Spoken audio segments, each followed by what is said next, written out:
So right livelihood, or ikigai, is the notion that you can do what you love, not out of privilege necessarily, but out of love. So when I was like 10 years ago with Elephant, I was burned out. I wanted to quit. I was broke. I just couldn't go on. And I called one of my mentors, Sean Korn. I did her life story video, if you want to put Sean Korn in the sidebar. Very inspiring woman and mentor to me, and big sister, kind of very inappropriately flirty big sister.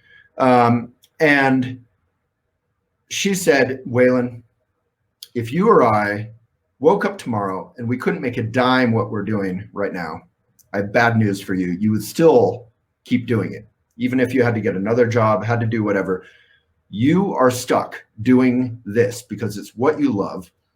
And it leads to number 2 in the Venn diagram, which is do what you're good at. So you don't have to be good at it out of the womb. You don't have to be good at it originally. Training, like meditation practice, is applicable. I am awful at a lot of things within Elephant, but I can train, I can read, I can study, I can have hard meetings, I can make F-ups. Not that I ever have, as Dave or Samara would attest. I've never really made mistakes, ever. It's remarkable. People remark on it. Just kidding, obviously. I make 50 mistakes a day. And a lot of people have weird attitudes about failure or making mistakes. They think it's bad. I mean, I guess it is. But it's also just, who here has made 50 mistakes by noon every other day? I have. We have to get so comfortable. Marisa works with Elephant. I think we've actually talked about this. Get so comfortable making mistakes. It's not that you want to make mistakes.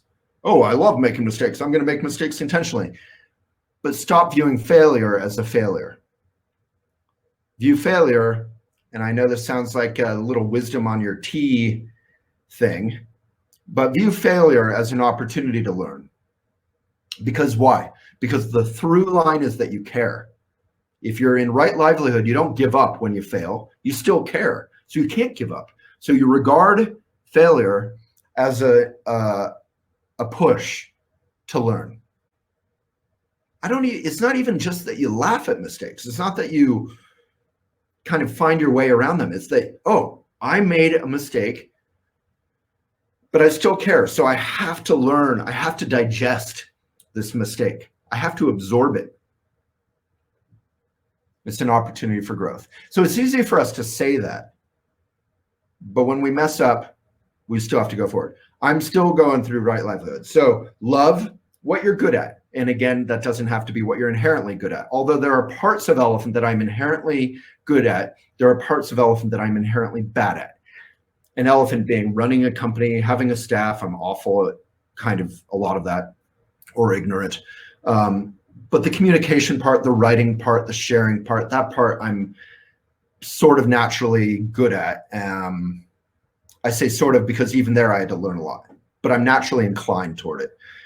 And then, and I'm only using myself as an example. And then what can pay the bills? So right livelihood and ikigai is not about white people privilege. And that's one of the wonderful things about it.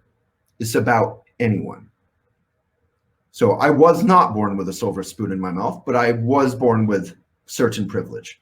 And whether you have privilege or not, all of us have privilege, I guess, to some degree. Right livelihood,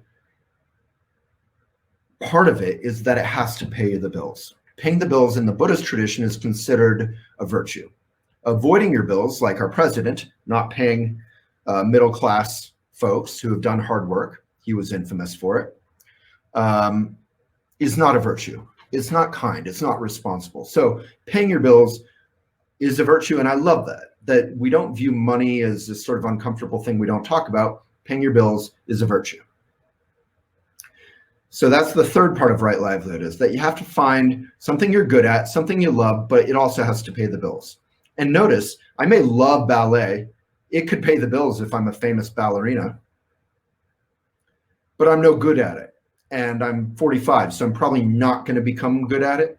I'm not going to be like Robert Redford in The Natural of ballet. So that probably wouldn't be my right livelihood. You have to be good at it. You have to love it. You can be good at something but not love it. That still wouldn't be right livelihood. It has to be all of them. It's the Venn diagram, the overlap in the middle. Did we get that Ikigai image in the sidebar? Let's put it in there again. So then the final part is all, I mean, I want to say the most important, but they're all the most important. The final part is that it has to be a benefit. So let's say I am good at shooting things. That would be right livelihood. I love shooting things. That would be love. I can make money shooting things. So far, so good with right livelihood. And it has to be a benefit. So if the things I'm shooting are big game, like elephants, lions, etc., maybe that would not be a benefit. So that would be like, you got so close to right livelihood, but then not. There's arguments in favor of big game, but at best they're mixed. So it has to be a benefit. And that's where Elephant Journal with Elephant Academy has worked so hard to say, okay, you have to make money for your family or your rent or your mortgage or your food, but you hate what you do, or it's not of benefit. How do you get from here to there? So usually the answer is a hobby. What do you do? What do you love doing when you're not working? And if your answer is reading, if your answer is being in the bathtub and doing your nails, any flip answer where you're trying to say, I could not make money doing this, there is someone out there making money doing it. So we try to help you learn that transition. So that's the Find Your Voice course, kind of finding your purpose, finding your voice. And I know that was a long answer, but hopefully that was interesting at the least. Was that interesting on a scale of okay to not? Pass, fail?